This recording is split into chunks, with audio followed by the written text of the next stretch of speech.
के जिला कार्यालय श्याम कमल में हार्दिक स्वागत, अभिनंदन है। आज हम सबके बीच माननीय प्रदेश अध्यक्ष डॉक्टर अर्चना गुप्ता जी हमारे बीच में हैं और हम सब के लिए, शहरवासियों के लिए सौभाग्य की बात है कि आज माननीय प्रधानमंत्री नरेंद्र मोदी जी से मिलकर सीधे श्याम कमल में भारतीय जनता पार्टी के जिला कार्यालय में आप सबसे मिलने के लिए माननीय प्रदेश अध्यक्ष जी यहाँ आए हुए हैं। मैं माननीय प्रदेश अध्यक्ष जी से आग्रह करूंगा कि वो अब इस विषय पर अपनी बातचीत करें। बहुत बहुत धन्यवाद अध्यक्ष जी। सबसे पहले मैं सभी पत्रकार छायाकार बंधुओं का धन्यवाद करती हूँ कि आज आप यहाँ पहुंचे हैं। थोड़ा वॉल्यूम बढ़ाओ। मैं सबसे पहले, मेरा आज थोड़ा गला खराब है। मैं सबसे पहले अभी सभी पत्रकार छायाकार बंधुओं का धन्यवाद करती हूँ कि आप सभी आज यहाँ शॉर्ट नोटिस में पहुंचे हैं। और जैसे कि अध्यक्ष जी ने बताया, आज प्रदेश अध्यक्ष बनने के बाद आज दुनिया के सबसे लोकप्रिय नेता, भारत के यशस्वी प्रधानमंत्री आदरणीय नरेंद्र मोदी जी से एक शिष्टाचार भेंट करने का मुझे गुरु पूर्णिमा के पूर्व संध्या पर आज मुझे सुनहरा अवसर मिला। और उन्होंने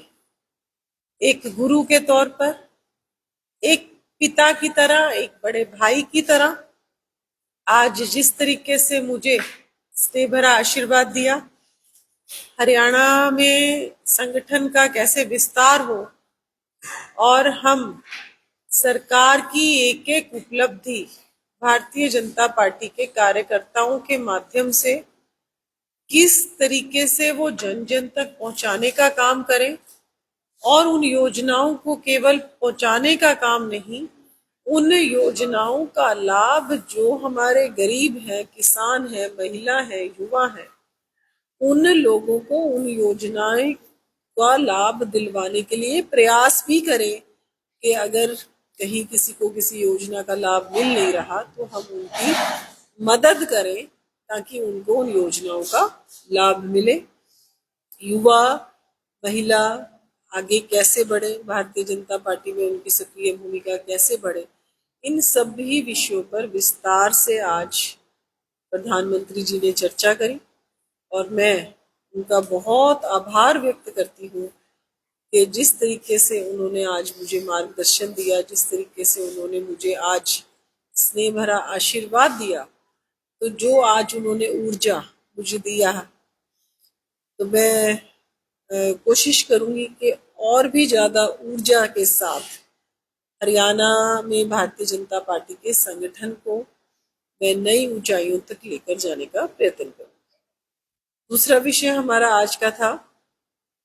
कि पूरे के पूरे भारत में संत शिरोमणि गुरु रविदास जी की 650वां प्रकाश पर्व हम समरसता संकल्प अभियान के माध्यम से चलाने वाले हैं और 29 जुलाई को ये कार्यक्रम शुरू होंगे गुरु पूर्णिमा के दिन से और 20 फरवरी तक ये सभी कार्यक्रम चलेंगे। इन कार्यक्रमों के तहत जो संत शिरोमणि गुरु रविदास जी ने हम सबको समरसता का पाठ पढ़ाया, हम सबको एक विचार दिया कि हम सब एक हैं, जो भक्ति आंदोलन समय के एक प्रमुख गुरु रहे और जिन्होंने कुरीतियां दूर करने का सदियों पहले संदेश दिया, जिन्होंने जो आज मोदी जी हमें सिखाते हैं, सबका साथ, सबका विश्वास, सबका प्रयास,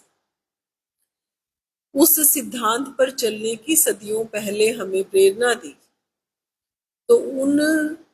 संत शिरोमणि गुरु रविदास जी का हम 29 जुलाई को पूरे के पूरे हरियाणा में हर रविदास मंदिर में और जहां रविदास मंदिर नहीं है वहां दूसरे मंदिरों में दीपोत्सव मनाकर इस कार्यक्रम का शुभारंभ करेंगे। और हमारे कुछ कार्यकर्ता, 11 कार्यकर्ता वाराणसी में जो गुरु रविदास जी की जन्मस्थली है वहां पहुंचे हैं, वहाँ उत्तर प्रदेश के मुख्यमंत्री आदरणीय योगी आदित्यनाथ जी और भी हमारे बहुत वरिष्ठ नेता उपस्थित रहेंगे। और सभी प्रदेशों में और उत्तर प्रदेश के जिलों में वहाँ से कलश हमारे कार्यकर्ता लेकर आएंगे, जिन कलश में वहाँ गुरु रविदास जी की जन्मस्थली की पवित्र मिट्टी होगी। और ये कलश जब हरियाणा के बॉर्डर पर 30 तारीख को या 31 तारीख को पहुंचेगा तो वहां से हमारे सभी प्रमुख नेता, जैसे कि हमारे कैबिनेट मंत्री कृष्ण लाल पंवार जी हैं, कैबिनेट मंत्री किशन बेदी जी हैं, ये इस कलश को लेकर हम गुरुग्राम में शीतला माता मंदिर में स्थापित करेंगे। और फिर वहां से 4 तारीख को हरियाणा के यशस्वी मुख्यमंत्री आदरणीय नायब सिंह सैनी जी, मैं स्वयं उस कार्यक्रम में उपस्थित रहूंगी और हमारे सभी गणमान्य नेता 27 कलश में वो मिट्टी, एक कलश से 27 कलश में डालकर हम इनको कलश के माध्यम से जिले में आएगी और जिले के माध्यम से फिर ये और छोटे कलशों में लेकर मंडलों में और फिर मंडलों से गांव में जाएगी। और हर गांव में जो हमारे मंदिर है वहां पर ये पवित्र मिट्टी मंदिरों में दी जाएगी। और साथ ही साथ इस कलश यात्रा के बाद फिर हमारी एक यात्रा रहेगी, समरसता यात्रा, जो जलंधर से शुरू होकर वाराणसी में खत्म होगी। और जहां जहां से जिस जिस जिले से ये गुजरेगी वहां पर उस यात्रा का भव्य स्वागत रहेगा। और इसी कड़ी में जो गुरु रविदास जी ने हमें समरसता का पाठ पढ़ाया था, उन विचारों को लेकर हम अपने, चाहे छात्र हैं चाहे हमारे संत हैं, सभी छात्रों से, सभी बस्तियों में, सभी संतों से एक संपर्क का अभियान पूरे के पूरे भारत में ये चलेगा। ताकि, क्योंकि मैं ये मानती हूँ कि जो भी हमारे सदगुरु हैं, जो भी गुरु हैं, वो कोई भी गुरु केवल एक समाज का नहीं होता, बल्कि वो पूरे के पूरे जितने हमारे समाज है सभी की, उनकी शिक्षाएं जो है वो हर व्यक्ति अगर धारण करे तो हर व्यक्ति का जीवन जो है एक नई ऊंचाइयों को छू सकता है। तो इसलिए सभी समाजों में इस विषय को लेकर जाना और एक समरसता का भाव जो है सभी लोगों में कायम करना। तो इस तरीके का जो कार्यक्रम है आने वाली 20 फरवरी तक पूरे के पूरे हरियाणा में वो चलने वाले हैं। और इन कार्यक्रमों के लिए हमने किशन बेदी जी को और सत्य प्रकाश जरावता जी को, साथ में कृष्ण लाल पंवार जी को, और हमारी सारी ही पार्टी के कार्यकर्ता इसमें साथ में जुड़ेंगे, लेकिन प्रमुख रूप से लोगों को हमने जिम्मेवारी दी है। साथ ही साथ विभाजन की विभीषिका, आप सबने देखा कि जब विभाजन हुआ और हमारे देश 2 टुकड़ों में बटा तो कुछ नेता उसके लिए जिम्मेवार थे। और हमने देखा कि किस तरीके से लाखों परिवारों को कुर्बानियां देनी पड़ी, लाखों परिवारों को अपनी उनकी जो है आपस में बिछुड़ गए, असंख्य माताओं बहनों के साथ दुष्कर्म हुआ और कितनी हत्याएं हुई और परिवार बिछड़ गए, लाखों परिवार विस्थापित हुए और बहुत मुश्किल से उन्होंने जीवन यापन के लिए चाहे रेडी लगाई, चाहे फड़ी लगाई, और आज वो सब एस्टेब्लिश्ड है। लेकिन वो जो विभीषिका थी, वो जो दर्द हम भारतीयों को दिया गया, उसकी चर्चा करने के लिए हमारा एक बड़ा कार्यक्रम गुरुग्राम में 14 अगस्त को हो रहा है, जिसमें माननीय हमारे मुख्यमंत्री जी, माननीय केंद्रीय मंत्री मनोहर लाल जी और हमारे सभी प्रमुख नेता उपस्थित रहेंगे। और साथ ही साथ इस विभाजन की विभीषिका के विषय को लेकर हम नीचे युवाओं तक इस बार संपर्क करेंगे कि ताकि आज की पीढ़ी को पता चले कि हमें स्वतंत्रता किस कॉस्ट के ऊपर मिली और क्या तत्कालीन नेताओं ने काम किया, ताकि उनको भी पता चले कि हम स्वतंत्र भारत में कितना मूल्य चुकाकर सांस ले पा रहे हैं। तो इस तरीके से अलग अलग, और साथ ही साथ हमारी जिलों की बैठकें, मंडलों की बैठकें, शक्ति केंद्रों की बैठकें, मन की बात के कार्यक्रम, जैसे पहले चल रहे थे और भी ज़्यादा मजबूती से चलेंगे। इस बार हमने मुख्यमंत्री जी के मार्गदर्शन में 4,728 शक्ति केंद्रों पर इस बार हमने सक्सेसफुल एक टिफिन बैठकों का आह्वान किया था और वो बैठकें हमारी बहुत अच्छे तरीके से हुई और हमारे जो कार्यकर्ता बूथ स्तर तक के हैं, शक्ति केंद्र स्तर तक के हैं, उनको लगा कि हमारे बड़े नेता माननीय मुख्यमंत्री जी भी पंचकुला में एक शक्ति केंद्र प्रमुख के घर बैठकर उन्होंने भोजन किया। ऐसे हमारे संगठन मंत्री जी ने किया, ऐसे मैंने किया, ऐसे हमारे मंत्रीगणों ने किया, जिलाध्यक्षों ने किया। तो इस तरीके से संगठन को मजबूत करने के लिए और साथ ही साथ हमारे चाहे केंद्र सरकार, चाहे हमारे आज मुख्यमंत्री नायब सिंह सैनी जी, जिनके मार्गदर्शन में हरियाणा नई विकास की ऊंचाइयों को छू रहा है, उनकी भी योजनाओं को धरातल पर लेकर जाने का भारतीय जनता पार्टी के कार्यकर्ता अपना भरपूर प्रयत्न करेंगे। तो सब कुछ राजनीतिक समीक्षक बता रहे हैं कि जो छात्र आंदोलन हुआ है और नई पार्टी कांग्रेस जनता पार्टी तय है कि समीकरण बदलेंगे, सियासी से फर्क पड़ेगा प्रदेश की राजनीति। क्योंकि आप संगठन देखते हैं, क्या समझ रहे हैं? देखिए, मैं ये मानती हूँ कि जैसे नीट का एग्जाम हुआ, नीट के एग्जाम के बहुत सारे बच्चों से मैं मिली, स्वयं मिली, और आप सभी को पता है कि मैं स्वयं एक प्रैक्टिसिंग डॉक्टर हूँ और मैंने भी एक समय में पीएमटी का एग्जाम दिया 1985। तो कहीं ना कहीं विषय ये मैं मानती हूँ कि नीट का एग्जाम लीक हुआ और वो हमारी गलती मैं मानती हूँ, लेकिन आज से पहले जब कांग्रेस की सरकारें थी 69 टाइम्स पेपर लीक हुआ, 69 टाइम्स। किसी सरकार ने कोई गलती नहीं मानी।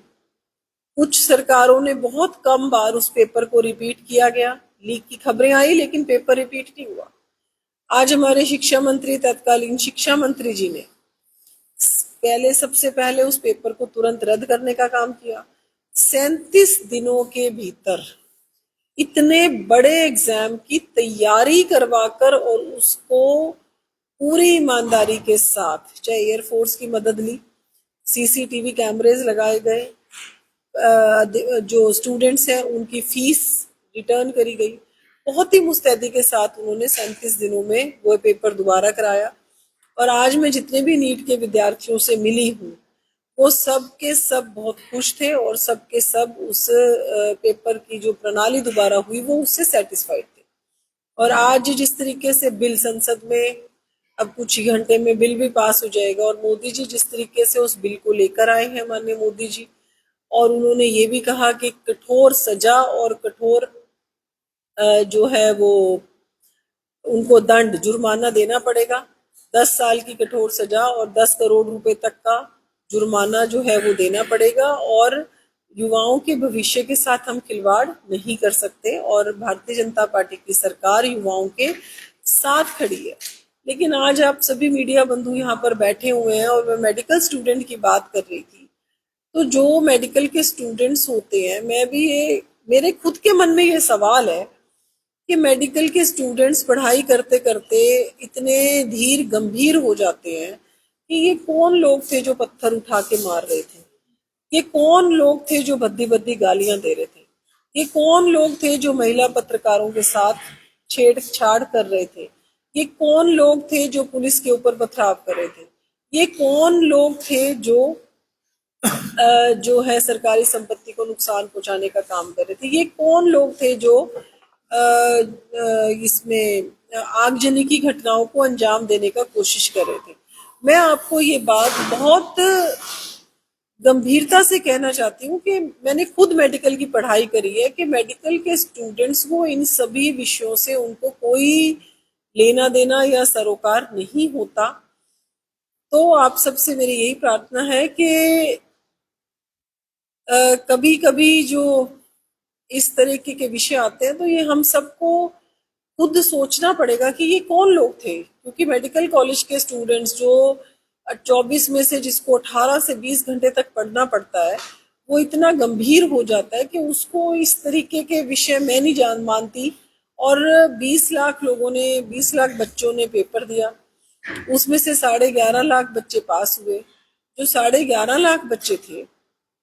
उन बच्चों को तो ये चिंता हो जाती है कि मुझे कौन से कॉलेज में जाना है, उनकी काउंसलिंग की डेट्स आ गई। एक एक बच्चा 10-10 जगह 50-50 जगह फोन करके ये पता करता है कि कौन सा कॉलेज अच्छा है, कौन सा कॉलेज मेरे घर के पास पड़ेगा, मेरे शहर के पास पड़ेगा। और जिन बच्चों का एग्जाम में क्लियरेंस नहीं होता, वो बच्चे इस चीज की चिंता करने लग जाते हैं कि मुझे बीएससी नर्सिंग में जाना है, या मुझे बीएससी करनी है, या मुझे नर्सिंग कॉलेज में एडमिशन लेना है, या मुझे सिंपल बीएससी करनी है, या मुझे अगले साल दोबारा से नीट की तैयारी में लगना है। तो वो बच्चे उस चीज की चिंता में लग जाते हैं। मैं मानती हूँ कि कुछ विपक्षी पार्टियों द्वारा प्रायोजित ये एक ऐसा आंदोलन रहा जिसने पूरी तरीके से राजनीतिक रूप ले लिया और एक गलत रूप ले लिया, क्योंकि भारत एक बहुत बड़ा लोकतंत्र है और इस लोकतंत्र में शांतिपूर्वक बात रखने का अधिकार सबको है। आपको भी है, मुझे भी है, विद्यार्थियों को भी है। लेकिन कहीं पर भी कानून व्यवस्था अपने हाथ में लेने का, आगजनी करने का, पत्थरबाजी करने का, पुलिस कर्मियों को चोट पहुंचाने का, किसी के साथ अभद्र भाषा में बात करने का, महिला पत्रकारों से छेड़छाड़ करने का, इस तरीके का अधिकार हमारा संविधान या कोई भी लोकतंत्र नहीं देता। अच्छा, ये जैसे कि धर्मेंद्र प्रधान जी ने जो इस्तीफा दिया, पहले नहीं दे सकते थे क्या? दिलवाया जा सकता था, ये इतना सब कुछ हुआ। देखिए, इतने छात्र जो है वो घायल हुए, आदरणीय धर्मेंद्र प्रधान जी ने, जो आप दिलवाने की बात कर रहे हैं, आदरणीय धर्मेंद्र प्रधान जी एक बहुत ही निष्ठावान कार्यकर्ता भारतीय जनता पार्टी के हैं और उन्होंने बहुत गंभीरता से, बहुत संवेदनशीलता से कार्य किया। एक शिक्षा मंत्री के तौर पर 50,000 मेडिकल कॉलेजेस की सीट्स थी, जो आज 1,34,000 के करीब है। हर जिले में ऑलमोस्ट पूरे के पूरे भारत में आज मेडिकल कॉलेज बन रहा है। और उसी तरीके से अगर मैं आप ही के सवाल का जवाब दे रही हूँ भाई साहब। हाँ, तो मैं आप ही के सवाल का जवाब दे रही हूँ, आप थोड़े ना बताओगे मुझे जवाब कैसे देना है। और उसी तरीके से number of schools, number of universities, number of colleges, number of AIIMS, number of IIT, number of IIM, हर तरीके से सुधार हुआ। बड़ी संख्या में ये सारे के सारे आए, मेरे पास लिखा भी हुआ है। साथ ही साथ शिक्षा प्रणाली जो 2020 आई, के युवाओं को शिक्षा के साथ साथ उनके हाथ में स्किल आए, उनके हाथ में हुनर आए, उनको अलग अलग सब्जेक्ट्स लेने की चॉइस मिले। सारे काम, बहुत बड़े बड़े नीतिगत फैसले आदरणीय धर्मेंद्र प्रधान जी ने लिए। लेकिन जब उनको लगा कि मेरी वजह से देश के युवाओं का भविष्य, के युवाओं को लग रहा था कि धर्मेंद्र प्रधान जी की वजह से हमें दिक्कत आ रही है, तो उन्होंने बहुत ही विनम्रता से स्वयं ये पहल करी और जो उन्होंने इस्तीफा दिया वो भी आप पढ़ सकते हैं कि मैं युवाओं के भविष्य को देखते हुए, युवाओं की भावनाओं का सम्मान करते हुए मैं ये इस्तीफा दे रहा हूँ। जब वो संसद में जा रहे थे, अभी जो वीडियो सामने आ रही है, का स्वागत इसलिए ऐसा किया जा रहा है जैसे विपक्ष इस चीज को उल्टा ले जाए कि देखिए, मैं आपको ये बता दूं कि धर्मेंद्र प्रधान जी एक बहुत ही निष्ठावान कार्यकर्ता हैं। देश के एक एक युवा के साथ खड़े हैं, पहले भी खड़े थे, जब शिक्षा मंत्री थे तब भी खड़े थे और आज भी खड़े हैं। और उन्होंने देश के सम्मानित युवाओं की, देश के हमारे विद्यार्थियों की भावनाओं का सम्मान करते हुए इस इस्तीफे को दिया है। तो इसलिए हमारी नजरों में, भारतीय जनता पार्टी के एक एक कार्यकर्ता की नजरों में उनका सम्मान जितना पहले था उससे आज ये सम्मान ज्यादा बढ़ गया है, क्योंकि वो देश के युवाओं के साथ खड़े हैं। अभी हम दिल्ली की बात कर रहे थे, अभी चलिए। लाठीचार्ज हुआ, अब तो कैसे देखते हैं आप लोग, दिल्ली पुलिस ने लाठीचार्ज किया? देखिए, राहुल गांधी लगातार उससे सवाल खड़े कर रहे हैं और कई तरह के देखो, जो भी पुलिस कर्मियों ने लाठीचार्ज किया, हम उसको दुर्भाग्यपूर्ण मानते हैं। मैं नहीं कहती कि जो लाठीचार्ज हुआ वो पुलिस कर्मियों की तरफ से कोई बहुत अच्छा काम हो, उसको मैं दुर्भाग्यपूर्ण मानती हूँ। लेकिन जो पुलिस कर्मियों के साथ हुआ उसको भी मैं दुर्भाग्यपूर्ण मानती हूँ कि अगर पुलिसकर्मी, सुरक्षा कर्मी वहां उन लोगों की सुरक्षा के लिए ही जो वहां पर उपस्थित थे, अगर वो घायल होते हैं, उनके ऊपर पथराव होता है, उनके साथ बदसलूकी होती है, तो मैं दोनों ही विषयों को दुर्भाग्यपूर्ण मानती हूँ। बहुत बहुत नमस्कार। ऐसा एक सवाल जरूरी है, SIR के जो आंकड़े आ रहे हैं, पड़ताल हो रही है रोज, 80% सीटें जहां से विधायक जीते किसी भी पार्टी के, 80% सीटों से विधायक जितने मार्जिन से जीते हैं उससे ज्यादा वोट कट रही है, इसको कैसे देखते हैं? देखो, SIR की प्रक्रिया का जो फर्स्ट राउंड है वो खत्म हो गया है। अब जो हमारा ड्राफ्ट वोटर रोल आएगा, ये जो विषय ये हमारे भी ध्यान में ये है कि बहुत सारे जो वोटर्स हैं वो हम ट्रेस नहीं कर पा रहे। तो अब जो ड्राफ्ट वोटर रोल आएगा 31 तारीख को मेरे ख्याल से वो आ जाएगा, तो उस ड्राफ्ट वोटर रोल को लेकर फिर हम बैठेंगे और बहुत सारे लोग अगर वो उपस्थित हैं मान लो, और काफी सारे लोग क्या होता है कि जैसे मान लो मैं 1 महीने के लिए, उदाहरण के तौर पर मान लो मैं 1 महीने के लिए विदेश चली गई, जिस समय BLO हमारे घर में 3 बार आया, और मैंने ये चिंता नहीं करी कि मैं वहां से अपना ऑनलाइन फार्म भरूं, क्योंकि एन्यूमरेशन फार्म पे दस्तखत जरूरी थे, या तो हम ऑनलाइन भर सकते थे या एन्यूमरेशन फार्म पे 2 फोटो लगाकर हमको साइन करने थे। मान लो मेरा बच्चा गुड़गांव या बेंगलोर में कहीं पर नौकरी करता है, उसने भी चिंता नहीं करी कि मैं एन्यूमरेशन फार्म भर दूं। तो जिन लोगों ने ये चिंता नहीं करी, मान लो वो 1 महीने का टाइम था, और 1 महीने के लिए कोई भी व्यक्ति अपने घर से एब्सेंट हो सकता है, वो व्यक्ति परमानेंटली उस बूथ पे रहता है, लेकिन वो व्यक्ति उस 1 महीने के लिए वहां पर नहीं था। तो अब हम यही कोशिश करेंगे कि बूथ पर जाकर कार्यकर्ता एक बार उन लोगों को जिनकी भी वोट्स इस ड्राफ्ट वोटर रोल में, मान लो मेरा घर बूथ पर है लेकिन मेरी ड्राफ्ट वोटर रोल में मेरा नाम नहीं आया, तो कार्यकर्ता ये चिंता करेंगे। हम लोगों से भी आह्वान कर रहे हैं कि भी आप चिंता करो, अगर आप नहीं हो इस टाइम, आप कहीं दूसरे शहर में हो, आप विदेश में बैठे हो, तो आप अपना ऑनलाइन फार्म भर दें, और नहीं तो BLO। एक मैं हैरानी इस बात की है, राजेश नागर मंत्री अपने गांव फरीदाबाद से 37,000 वोटों से जीते हैं, लेकिन उनके विधानसभा में 99,000 वोट कट गए। चलो, मैं आपको वही तो बता रही हूँ